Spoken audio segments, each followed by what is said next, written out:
Praise the lord. ప్రభు అయిన యేసుక్రీస్తు ప్రశస్త నామంలో మీ అందరికీ మా హోసన్న మినిస్ట్రీస్ తరపున హృదయపూర్వకమైన వందనాలు తెలియపరుస్తున్నాను. ప్రభు మిమ్మల్ని ఆశీర్వదించి దీవించునుగాక. ప్రియులారా, పరిశుద్ధ గ్రంథంలో నుంచి ఈ పూట ఒక చక్కటి మాట మనం ధ్యానించుకుందాము. అది కీర్తనల గ్రంథం 77వ కీర్తన 11వ చరణాన్ని నేను చదువుతున్నాను. ఆ వాక్యాన్ని మీరందరూ గమనించాలని కోరుకుంటున్నాను. యెహోవా చేసిన కార్యములను, పూర్వము జరిగిన నీ ఆశ్చర్య కార్యములను నేను మనసునకు తెచ్చుకుందును. ప్రియులారా, చూడండి, వాక్య భాగంలో దైవజనుని యొక్క అభిష్టం, అభిలాష, ఆశ లేక కోరిక కనిపిస్తుంది. అదేంటంటే, పూర్వము జరిగిన సంగతులను నేను మనసునకు తెచ్చుకుందును. చూడండి, కొన్ని మనం జ్ఞాపకం చేసుకునవలసిన శ్రేష్టమైన అనుభవాలు ఉంటాయి. ఈ జ్ఞాపకం చేసుకునవలసిన శ్రేష్టమైన అనుభవాల్ని మనం తప్పనిసరిగా జ్ఞాపకం చేసుకుని వాటి వలన కలిగే ఆధ్యాత్మికమైన విలువల్ని మనం సొంతం చేసుకోవాలి. అనవసరమైనవి మనం జ్ఞాపకం కొనకూడనివి కొన్ని ఉంటాయి. అవి మనకు అవసరం లేదు. ఎందుకంటే ఆ జ్ఞాపకాలు మన మనసుని కలుషితం చేస్తాయి. అలాంటి జ్ఞాపకాలు దేవునికి దూరం చేస్తాయి. అలాంటి జ్ఞాపకాలు మనల్ని విశ్వాస జీవితంలో నుంచి మనల్ని తప్పిపోయేటట్లు చేస్తాయి. కొన్ని జ్ఞాపకాలు అవి మనకు అవసరం లేదు. కొన్ని శ్రేష్టమైన ఆధ్యాత్మికమైనటువంటి విలువలతో కూడిన జ్ఞాపకాలు తప్పనిసరిగా మనకు జ్ఞాపకం ఉండి తీరాలి. ఎందుకంటే ఈ జ్ఞాపకాలు మనకు కృతజ్ఞతను కలిగిస్తాయి. అలాగే దేవుని మీద అచంచలమైన విశ్వాసాన్ని కలుగు చేస్తాయి. క్రీస్తు సరళతల నుంచి వైదొలిగిపోకుండా మనల్ని తిన్నని మార్గంలో నడిపించగలుగుతాయి ఈ ఆధ్యాత్మికమైన విలువలు కలిగినటువంటి జ్ఞాపకాలు. చూడండి, ప్రతి మనిషికి కొన్ని హృదయంలో రిజిస్టర్ అయిపోయి ఉంటాయి. వాటిల్ని మనం వివేచించి ఆ శ్రేష్టమైన వాటి మీద ధ్యాస నిలిపి వాటిని స్మరించుకోవాలి. ఆ ఆధ్యాత్మికమైనటువంటి జ్ఞాపకాల వలన కలిగే శక్తిని మనం పొందుకోవాలి. మరి ఏం జ్ఞాపకం చేసుకోవాలి అనంటే, ఈ వాక్యంలో మనకు స్పష్టమవుతున్నది ఏంటంటే, మీరు 12వ వాక్యాన్ని కూడా చదువుతారండి. ఈ 12వ వాక్యంలో, నీ కార్యమంతయు నేను ధ్యానించుకుందును, నీ క్రియలను నేను ధ్యానించుకుందును. దేవా, నీ మార్గము పరిశుద్ధమైనది, దేవుని వంటి మహాదేవుడు ఎక్కడున్నాడు? ఇక్కడ చూడండి, ఆయన మార్గము పరిశుద్ధమైనదంట. ఆయన నడిపే ఆ మార్గంలో ఆయన ఆశ్చర్యమైన కార్యములను ఆయన చేస్తాడంట. ఆ కార్యములను మనం ఎప్పుడు కూడా మర్చిపోకూడదు, వాటిని జ్ఞాపకం చేసుకోవాలి. చాలా సందర్భాలలో మనం దేవుడు మన ఎడల చేసిన ఆశ్చర్యమైన కార్యాలని మనం జ్ఞాపకం చేసుకోము, మనసును కూడా తలంచుకోమండి. ఎందుకంటే అవి లెక్కకు మించినవి కదా. అంచేత ఆయన ఆశ్చర్యమైన కార్యాలు చేస్తూ ఉంటాడు. గతించిన కార్యాలని మనం కూడా మర్చిపోతూ ఉంటాం. కానీ ఒక విశ్వాసి, దేవుని చేతిని పట్టుకొని నడిపించబడుతున్న ఒక విశ్వాస సంబంధమైన వ్యక్తి ఎప్పుడు కూడా దేవుడు చేసిన ఆశ్చర్యమైన కార్యాలు, ఆయన దాటించిన అనేక ఆపదలు, తప్పించిన అనేక విషయాలు, మన ఎడల ఆయన చేసిన వీర శూర కార్యాలని ఎప్పుడు కూడా మన మనసులో నుంచి తీసివేయకూడదు. వాటిని జ్ఞాపకం చేసుకున్నప్పుడల్లా మనకు కృతజ్ఞత కలుగుతుంది దేవుని ఎడల. ఆయన చేసిన ఉపకారములను, మేలులను తలంచినప్పుడు ఆయన మీద అచంచలమైన ప్రేమ, విశ్వాసం కలుగుతుంది. అంతేకాదు ఆయనతో హత్తుకొని బ్రతకడానికి ఇదిగో ఈ జ్ఞాపకాలు దోహదపడతాయి అనేది మనం మర్చిపోకూడదండి. ఎప్పుడు మనం ప్రార్థించడానికి మోకరించినా, దేవుని సముఖములో ఎప్పుడు నిలిచినా మనలో ఈ జ్ఞాపకాలు నిలిచి ఉండాలి. వాటిలో మనం తలంచుకోవాలని దేవుని వాక్యం మనకు సెలవిస్తుంది. కనుక మన పితరుడైన దావీదు కూడా చెప్తాడు కదండి, నా అంతరంగంలోని సమస్తమా ఆయన పరిశుద్ధ నామమును సన్నిధించుము అనే మాట మనం చాలాసార్లు చదువుతూ ఉంటాం. అంటే ఆయన అంతరంగంలో ప్రభు చేసిన ఆశ్చర్యమైన కార్యాలు, ఉపకారాలు ఉన్నాయి. అందుకే నా అంతరంగంలో ఉన్న సమస్తమా ఆయన పరిశుద్ధ నామమును సన్నిధించుము, ఆయన చేసిన ఉపకారములలో దేనిని కూడా మరువవద్దు అని ఆయన తమ మనసుతో, హృదయంతో చెప్పుకొనిన, అంతరంగంతో చెప్పుకొనిన శ్రేష్టమైన మాటలు మనం చదువుతూ ఉంటాం. కనుక మన అంతరంగంలో కూడా, మన యావత్ జీవితంలో ఆయన ఆశ్చర్యమైన కార్యములను ఎప్పుడు కూడా మనం మర్చిపోయిన వారము కాకూడదు. ఇంకొక మాట ఏంటంటే, కృతజ్ఞత లేని వాని హృదయం అంధకారమయమైపోతుందని వాక్యం సెలవిస్తుంది. అలాంటి చీకటి సంబంధమైన వ్యక్తులుగా మనం కాకూడదు. అలాంటి చీకటి సంబంధమైన హృదయముగా మన హృదయం ఉండకూడదు. ఆయన చేసిన మేలులు, ఉపకారములను, ఆశ్చర్యమైన కార్యములను మనం తలంచుకోవాలని మనం ఈ వాక్యం ద్వారా నేర్చుకుంటున్నాం. ఇంకొక మాట కూడా నేను మీకు జ్ఞాపకం చేస్తాను. అదేంటంటే ద్వితీయోపదేశకాండం 5:15 వాక్యాలను నేను చదువుతున్నాను, జాగ్రత్తగా మీరు ఆలకించండి. నీవు ఐగుప్తు దేశమందు దాసుడవై ఉన్నప్పుడు నీ దేవుడైన యెహోవా బాహుబలము చేతను చాచిన చేతి చేతను నిన్ను అక్కడి నుండి రప్పించనని జ్ఞాపకము చేసుకొనుము. పురులారా చూడండి, ఇక్కడ దేవుడు ఇశ్రాయేలీయులను ఐగుప్తు దేశములో నుంచి విడిపించాడట. ఎలా విడిపించాడు? ఆయన బాహుబలము చేతను, ఆయన చేతి చేతను అనే మాటని ఇక్కడ మనం గమనిస్తూ ఉన్నప్పుడు, ఆయన నిన్ను విమోచించి, విడిపించి, తప్పించి, నడిపించిన ఆ విమోచనను నీవు మర్చిపోకు.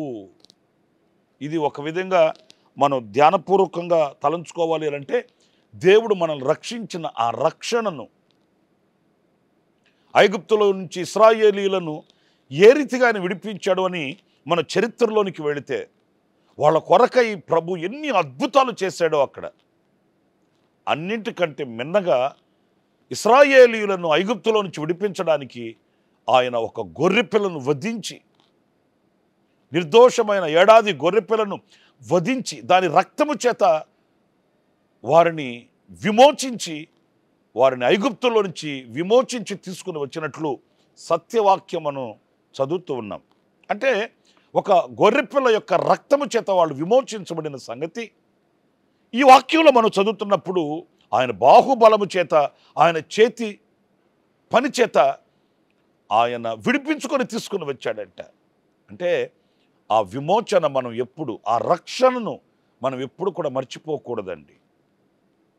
నేను ఏ పరిస్థితుల్లో నుంచి విమోచించబడ్డాను, ఏ దాసత్వంలో నుంచి విమోచించబడ్డాను, ఏ దాస్యపు గృహములో నుంచి నేను తప్పించబడ్డాను, ఏ కట్టబడి ఉన్న కట్లలో నుంచి నేను విమోచించబడి, విడిపించబడి, తప్పించబడి, రక్షించబడ్డాను అనేది మనం ఏనాడు కూడా మర్చిపోకూడదండి. అలాగా మనం మర్చిపోయిన వారమైతే మొదటి స్థితి కంటే కడపటి స్థితి మరి దారుణమైపోతుందని మనం లేఖనాల్లో మనం చదువుతూ ఉన్నాం. కొంతమందిలో చూడండి, వారు పొందిన రక్షణను గురించిన జ్ఞాపకాలు వారిలో ఉండవండి. అందుకే తొట్టిల్లిపోతూ, తడబడిపోతూ, లోకంతో కలిసిపోయిన అనుభవాలలో మరలా ఎందుకు కనిపిస్తున్నారు, ఎందుకు కనబడుతున్నారు అనంటే, వారు విమోచించబడిన ఆ స్థితి వారికి జ్ఞాపకం లేదు. దేవుడు వారిని ఎలా తప్పించాడు, ఆ దాస్యపు గృహంలో నుంచి ఎలా ఆయన విడిపించి, కాళ్లకు, చేతులకు, మనసునకు కట్టబడి ఉన్న ఆ బంధకాలను ఎలా తెంచి విడిపించాడు, వారికి జ్ఞాపకం లేదు. అందుకే సులువుగా చిక్కులు పెట్టు పాపములోనికి వెళ్ళిపోతారు. అంతేకాదు, క్రీస్తు సరళతలోంచి వైదొలిగిపోయి మరలా తమ పూర్వపు స్థితిలోనికి జారిపోయిన అనుభవాలు కనిపిస్తూ ఉన్నాయి. ఎవరి హృదయంలో ఈ రక్షణను గూర్చిన జ్ఞాపకాలు ఉంటాయో, ఎవరి మనసులో నేను విమోచించబడిన వాడను, నేను లోకము, పాపము, శాపములో నుంచి తప్పించబడి రక్షించబడిన వాడననే జ్ఞాపకాలు లేనివారై ఉంటారో ప్రియులారా, వారు సులువుగా తప్పిపోతారని చెప్పడంలో సందేహమేమీ కూడా లేదు. కనుక ఆ రక్షణను, విమోచనను గురించిన జ్ఞాపకాలు ఎప్పుడు మన మనసులో ఉండాలి. ఎప్పుడు మనం ధ్యానిస్తూ వాటి నిమిత్తమై ప్రభుకి కృతజ్ఞత స్తుతి చెల్లించుచున్న వ్యక్తులమై మనం ఉండాలని ఇదిగో ఈ వాక్యం మనకు సెలవిస్తుంది. మరొక అనుభవం నేను మీకు చెప్పాలి. అదేంటంటే, కొరింథీ సంఘానికి పరిశుద్ధుడైన పౌలు రాసిన మొదటి పత్రిక 11వ అధ్యాయం 23వ వాక్యాన్ని నేను చదువుతున్నానండి. నేను మీకు అప్పగించిన దానిని ప్రభువు వలన పొంది తిని, ప్రభువైన యేసు తాను అప్పగింపబడిన రాత్రి ఒక రొట్టెను ఎత్తుకొని కృతజ్ఞతాస్తుతులు చెల్లించి దానిని విరిచి, ఇది మీ కొరకైన నా శరీరము, నన్ను జ్ఞాపకము చేసుకొనుటకై దీనిని చేయుడని చెప్పెను. ప్రియులారా, చూడండి, ఈ వాక్య భాగంలో మనం గమనించినప్పుడు ఆయన మరణ పునరుద్ధానములను జ్ఞాపకము చేసుకొని ఆయన శరీరానికి సాదృశ్యమైన ఒక రొట్టెను, ఆయన రక్తానికి సాదృశ్యమైన ద్రాక్షారసాన్ని వారికి ఆయన అందిస్తూ, నన్ను జ్ఞాపకము చేసుకొను నిమిత్తం ఈ రీతిగా మీరు చేయండి అన్నాడు. అంటే క్రీస్తు శరీరానికి సాదృశ్యమైన ఈ రొట్టె, క్రీస్తు రక్తానికి సాదృశ్యమైన ఈ ద్రాక్షారసం పానం చేసినప్పుడు ఆయన మన కొరకు చనిపోయాడని, మన కొరకై ఆయన బలి అయిపోయాడని, మన కొరకై ఆయన శరీరం చేల్చబడిందని, మన కొరకై ఆయన రక్తం పిండబడిందని మనం జ్ఞాపకం చేసుకోవాలి. ప్రియ సహోదరులారా, దేవుని మందిరానికి మనము వెళ్ళి దేవుని సన్నిధిలో పశ్చాత్తాప్తులమై తండ్రి యొక్కయు కుమారుని యొక్కయు పరిశుద్ధాత్మ నామములో మనం బాప్తిస్మం పొంది ఆయన రక్త మాంసములలో మన పాలిభాగస్తులం కావాలి. ఏదో పండుగ చేసుకుంటున్నాను, లేకపోతే క్రైస్తవ కుటుంబంలో పుట్టి పెరిగానని కాదు, లేకపోతే నాకు కూడా పరిశుద్ధ గ్రంథం తెలుసు, నాకు కూడా పాస్టర్స్ యొక్క సహవాసం, సేవకుల యొక్క సహవాసం నాకుంది అని కాదండి. తప్పనిసరిగా నిత్య జీవమునకు మనము వారసులమగునట్లు, నిత్య జీవము గలవారమగునట్లు ఆయన రక్త మాంసములలో మన పాలిభాగస్థలము కావాలి. ఎందుకు? ఆ రక్త మాంసములలో మన పాలిభాగస్థలం అవుతున్నప్పుడు మనం ఆయనను జ్ఞాపకం చేసుకుంటాము, ఆయన మరణ పునరుద్ధానములను జ్ఞాపకం చేసుకుంటాము. మన కొరకై ఆయన చేసిన త్యాగం మన మనసుకు తెచ్చుకుంటాము.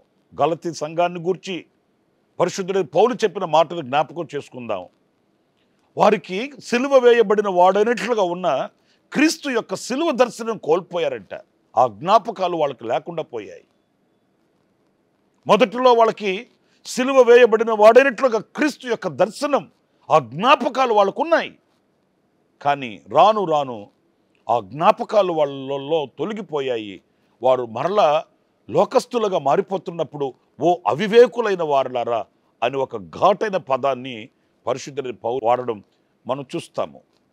ఓ అవివేకులైన గలతీయులారా, మిమ్మల్ని ఎవడు భ్రమ పెట్టాడు? మీకున్న జ్ఞాపకాలు ఏమయ్యాయి? మీ కొరకు రక్తం కార్చి, మీ కొరకు దెబ్బలు తిని, మీ కొరకు శరీరం చేల్చబడుతున్నప్పుడు ఆయన మౌని అయి నిలిచి మీకు అనుగ్రహించిన ఆ రక్షణను గూర్చిన ఆ దర్శనం, ఆ సిలువ దర్శనం, ఆయన జ్ఞాపకాలను మీకు కలిగించే ఆ దర్శనాన్ని ఎందుకు కోల్పోయారు అని ఆవేదనను వ్యక్తపరిచిన అనుభవాలు గలతీ పత్రికలో మనం చూస్తాము.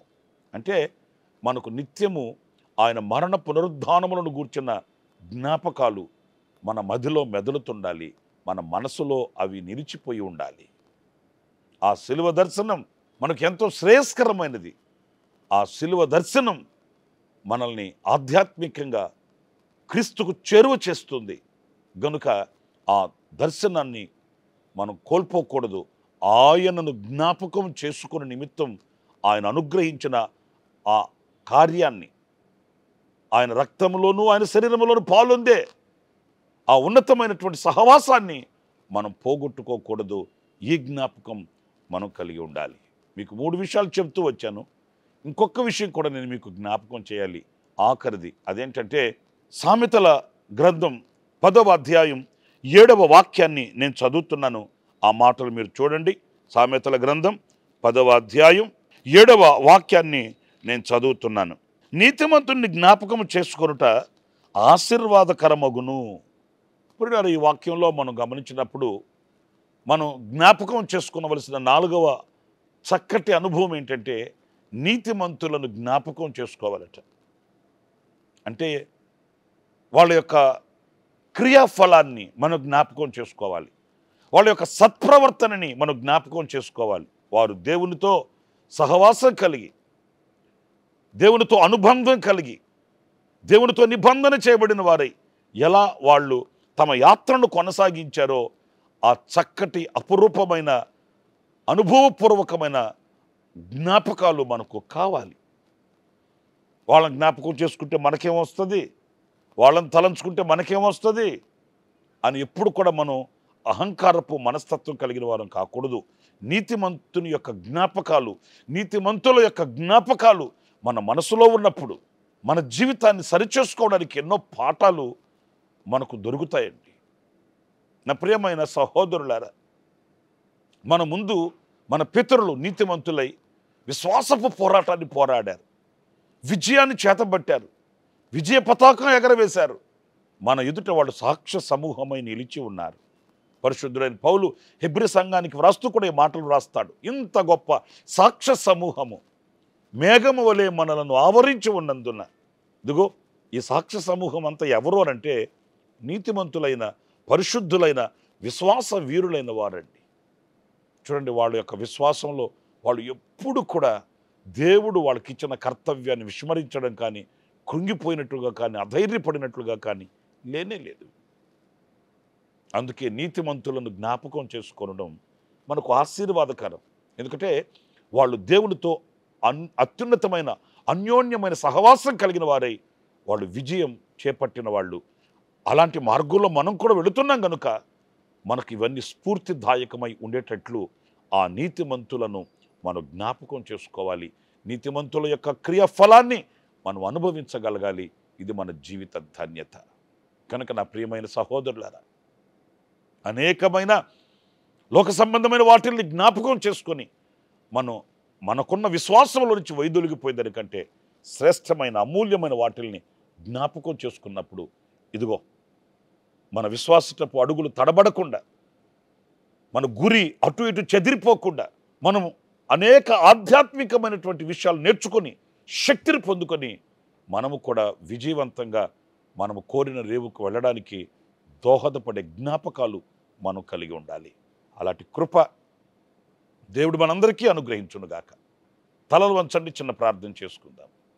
కృపా సత్య సంపూర్ణుడా, జీవాధిపతి అయిన ప్రభువా, మీకు వందనాలు చెల్లిస్తున్నాను.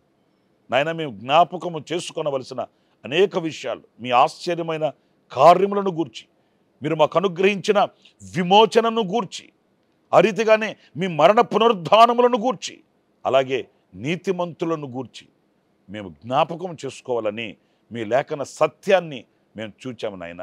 ఆ రీతిగా మా జ్ఞాపకాలు ఉండేటట్లు కృప చూపించి, ఆ జ్ఞాపకాలను ప్రభువా మేము కలిగి మా విశ్వాసాన్ని స్థిరపరచుకొని, మా అడుగులు తడబడకుండా గమ్యం చేరడానికి కావలసిన బలమును పొందుకొని మేము విజయవంతంగా కొనసాగడానికి సహాయం చేయమని మమ్మల్ని ఒక్కొక్కరిని మీ చేతులకు సమర్పించుకుంటున్నాను. యేసు నామములో ప్రార్థించి వేడుకొనుచున్నాను తండ్రి. Amen, amen. ప్రభు మిమ్మల్ని ఆశీర్వదించి దీవించునుగాక. ఈ దినమంతా విశేషమైన కృప నా దేవుడు మీకు అనుగ్రహించుగాక. ఆమెన్. ప్రతి దినము ఈ అనుదిన కృపాను సందేశాల కొరకు, ఇంకా మరిన్ని ఆత్మ సంబంధమైన సందేశాల కొరకు ఈ మా యూట్యూబ్ ఛానల్ ని సబ్స్క్రైబ్ చేసుకోండి. Pastor Ramesh ministries.